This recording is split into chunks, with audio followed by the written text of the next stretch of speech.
Hello दोस्तों, welcome back to alert for Naukri. अगर आप गवर्नमेंट जॉब के लिए तैयारी कर रहे हैं तो यह वीडियो आपके लिए बहुत ही इम्पोर्टेंट होने वाली है। आज हम बात करेंगे बिहार कर्मचारी चयन आयोग द्वारा क्षेत्र सहायक के पदों के बारे में। तो चलिए बिना टाइम वेस्ट किए शुरू करते हैं। सबसे पहले बात कर लेते हैं इम्पोर्टेंट डेट्स की। तो फॉर्म फिलअप का डेट 25/4/2025 से और यह 21/5/2025 तक के लिए है। बात करते हैं ग्रेड पे की। इसमें 1900 ग्रेड पे आपकी बहाली होने वाली है। शैक्षणिक योग्यता मान्यता प्राप्त संस्थान विश्वविद्यालय से आईएससी या कृषि डिप्लोमा, यानी कि अगर आपने आईएएससी किया हुआ है या फिर आपने कृषि डिप्लोमा किया हुआ है तो आप इसके लिए एलिजिबल हैं। टोटल वैकेंसी की बात करें तो 201 वैकेंसी है।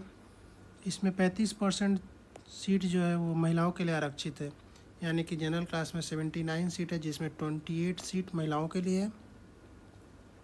अनुसूचित जाति में 35 सीटें हैं जिसमें 12 सीटें महिलाओं के लिए है।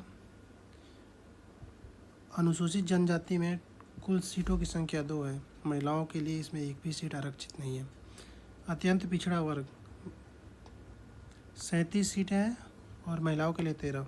पिछड़ा वर्ग 21 सीट, महिलाओं के लिए 7। पिछड़े वर्ग की महिलाओं के लिए 7 है अलग से।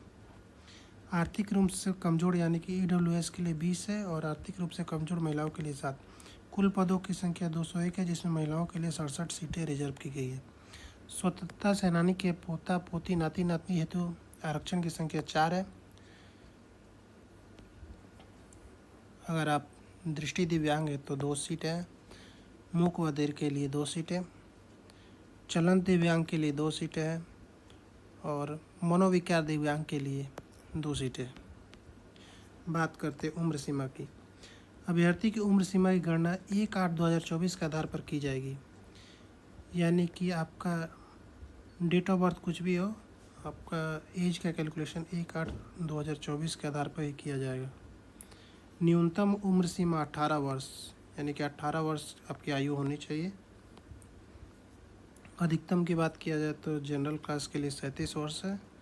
पिछड़ा वर्ग एवं अत्यंत पिछड़ा वर्ग के लिए 40 है, महिलाओं या पुरुष दोनों के लिए। अनारक्षित महिलाओं के लिए 40 है। अनुसूचित जाति एवं जनजाति के लिए पुरुष और महिला दोनों के लिए 42 वर्ष है। सभी कोटि के दिव्यांग अभ्यर्थी, इनके लिए अधिकतम उम्र सीमा के अतिरिक्त 10 वर्षों की छूट दी गई है। बात करते हैं कि परीक्षा की प्रकृति कैसी होने वाली है। तो यह वस्तुनिष्ठ यानी कि MCQ बेस्ड एग्ज़ाम होने वाला है। इसमें आपको सामान्य अध्ययन होगा, समान विज्ञान एवं गणित की परीक्षा होगी, मानसिक क्षमता जाँच यानी comprehension, logic, reasoning, mental ability.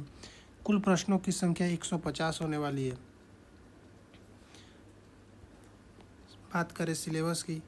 सामान्य अध्ययन, इसमें प्रश्नों का उद्देश्य अभ्यर्थी के आसपास के वातावरण की समान जानकारी तथा समाज में उनके अनुप्रयोग के संबंध में उसकी योग्यता की जांच करना होगा। वर्तमान घटनाओं और दिन प्रतिदिन की घटनाओं के सूक्ष्म अवलोकन तथा उनके प्रति वैज्ञानिक दृष्टिकोण जैसे मामलों की जानकारी संबंधित ऐसे प्रश्न भी शामिल किए जाएंगे जिनके बारे में जानकारी रखने की किसी भी शिक्षित व्यक्ति से अपेक्षा की जाती है। जिसमें बिहार, भारत और उसके पड़ोसी देशों के संबंध में विशेष रूप से प्रश्न पूछे जाएंगे।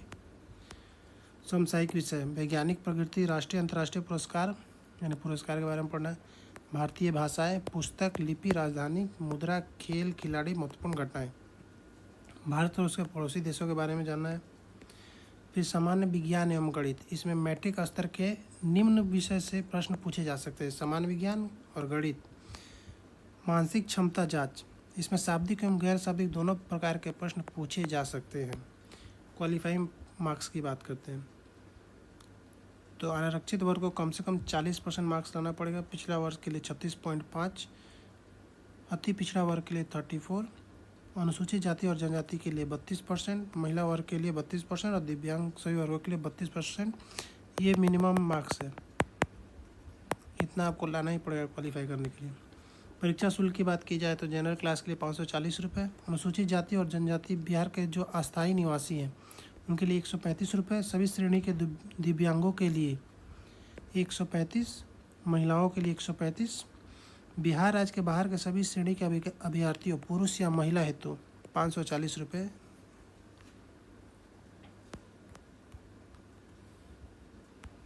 धन्यवाद, थैंक यू।